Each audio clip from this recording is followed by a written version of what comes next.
All right, guys, I'm going to do a video on one of my actual watches. It seems like every time I buy a watch, it takes a back burner to actually getting its own video. It certainly doesn't take priority with all the other watches coming in. And I've already done a video on the Damasko DA37, one that Art loaned in. And that was part of the reason why I ended up buying this one, on top of the fact that I reached out to Mark over at Long Island Watch, who is an authorized dealer for Damasko. And I remember from one of his old videos, he doesn't do this anymore, but I just kind of threw it out there and asked him, I'm like, hey, what's the odds of me getting an orange seconds hand on a DA37? He said, hold on, Rob, let me go check something. He went in the back room, found one orange seconds hand. He's like, I'll make that happen. So I picked this up from Mark at Long Island Watch, retail price $1,150. And he hooked me up with the orange seconds hand. Like I said, he doesn't really do that anymore. That was a special thing that Damasko was having him do. But those days are over. So just a personal thanks to Mark for hooking me up with this particular combination. I had seen one other picture on the web that somebody else had posted up a wrist shot of this actual combination. So I had already seen it in a picture on the web, and I knew that it was going to look great. And I 100% agree that it looks great now that I actually have it. So let's get in, now that we babbled about that, let's get into the watch. This is going to be a repeat of the other video, kind of. 40 millimeter case, 48 lug to lug, drilled lugs, 12.3 thick, 20 millimeter lug width, crown 6.3 millimeter. I didn't measure how far it sticks out because it does actually kind of stick out a decent amount. It doesn't really dig into my wrist at all. Not that it matters anymore. I kind of have like a callus there anyway. The longer you wear these watches, the more you get acclimated to them.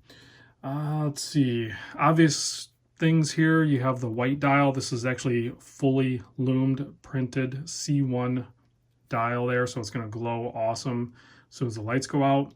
It's not overly bright. I know like it's going to seem like it is when I kill the lights, but it's really not like crazy bright. It's like the perfect amount. And then with all the black printing on there and the black sword hands, super legible day or night. A little bit of an offset there for the day date. This is using an ETA 2836 movement, and those will snap into place. Actually, I'll show you that right now. So we can zoom in. I'll unscrew this crown, which this crown system has like this crazy lubricating, self-lubricating thing. That's a patent thing that Damasko has. So you can unscrew it and then you can wind in this position. All the gaskets are Viton gaskets. But I want to show you, pay attention to the day and date as we cross over, because today is actually Wednesday the 31st, so I need to set the time anyway. Click. Did you guys even see it? Like, it happens instantly, and it is awesome. So what time is it? It's I don't know, something like over here. Go around here, and we are right about there is where we are at actual time. And then to screw the crown in is super smooth. It just feels like it really wants to just thread right in. So anyway, there's the close-up of there. You can see that really dark black glossy printing on there. Has a little bit of texture to it. Very cool, clean looking with a flat black sword hand set. And check out that awesome orange seconds hand. Mark, thanks for doing that again. I don't know that I would have the same connection with the watch if that wasn't down there. Obviously made in Germany with the Damasko branding. This has ice-hardened steel and brushed. If we look at the case back there, there's a bunch of German text. I don't speak, read, or interpret German, but somebody gave me crap on the previous video, so I will try. So the first word here we have is, I believe it's Idesta, which is stainless steel. And then we have 60 HRC, which is the hardness of the metal. And then this should be nickel-free, which is nickel-free ice-hardened steel, right? And then this is Stosaya. I'm super bad with figuring German out, guys. This means shockproof, so it has a shock-resistant system in it. I'm butchering this, I know. Water depth rating, 10 bar, 100 meter. There's the part number, DA37.08888. Made in Germany, obviously. And then this here is, I can't pronounce this, guys. That's way too long of a word for me to try to spit out. And it basically means lubricating cell. And that's referring to the crown tube system. And then, of course, this is sapphire glass, which is sapphire crystal, which has AR coating on the top and bottom. That's why it's so ridiculously clear. And you can catch a hue to it. Now, people are going to worry about scratching the sapphire crystal on the outside. Yeah, that's a thing. That will happen, potentially, if you bang your watch against something. I think there is an option somehow, you'll have to check with the authorized dealers for Damasko, that you can order the crystal without the AR coating on the outside.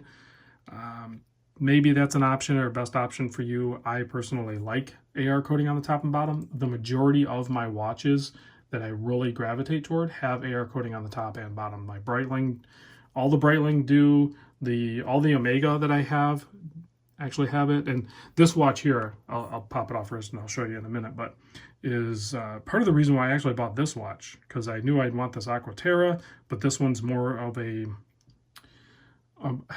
better logical choice for me and how I wear watches, being that I do manual labor. I knew this one would hold up better with a scratch-resistant, ice-hardened steel, and super legible, and the Lume for, you know, dark areas. The leather strap is actually very comfortable, very well done. Has contrast stitching, has a floating keeper, a stitched-in keeper, and then it also has this flap here to keep the metal off your wrist. So on wrist, it's extremely comfortable, and I like the flare of the leather strap on this. Now, if you want the bracelet, they do make a crazy well-built bracelet, except for I hate the butterfly clasp. Just because there's no micro adjust. The butterfly clasp was actually well done, and the bracelet's well done, but it also comes at a premium, $699 for the bracelet. All right, so before I pop that on wrist and we do the Lume shot, I do want to show it next to the Omega Seamaster Aquaterra, and you can see some similarities. I mean, obviously the Omega is a more dressy, fancier type version of the watch, and this one's more of a blue-collar working watch. I'm already noticing I already have like a ding or something there in the Aquaterra. Oh no, it was just a piece of lid. Whew, that was a close call. All right, let's pop this guy on wrist, and then I will close out with the Lume shot. And if you've watched this video this long, then you're a champ. All right, so there it is on my 7.25 inch wrist. And that is in centimeters. I don't know. Google it. There's conversions there. Don't ask me. I don't know the metric system. All right. So it's super comfortable on wrist, guys. Absolutely love this watch. Super happy with the purchase. I did, like I said, I paid full retail for this. Mark, the only thing he gave me as far as discount was he sent the watch off to his watchmaker and had the seconds hand installed. So that was nice of him to do for me. And I'm sure that was because I have the channel and all that stuff, and him and I have talked many times. All right, guys, there is the wrist shot. Let's kill the lights. Check the Lume on this bad boy. And like I said, it's going to look a lot more bright. It looks ridiculous, right? It's close to the naked eye, to what you're seeing on the camera. It is close initially, but it will drop out. Like you can maybe see it's already fading a little bit, and then it'll get to a certain point of diminishing return, and it'll kind of like hold its ground. It'll stay at that potency for quite a while.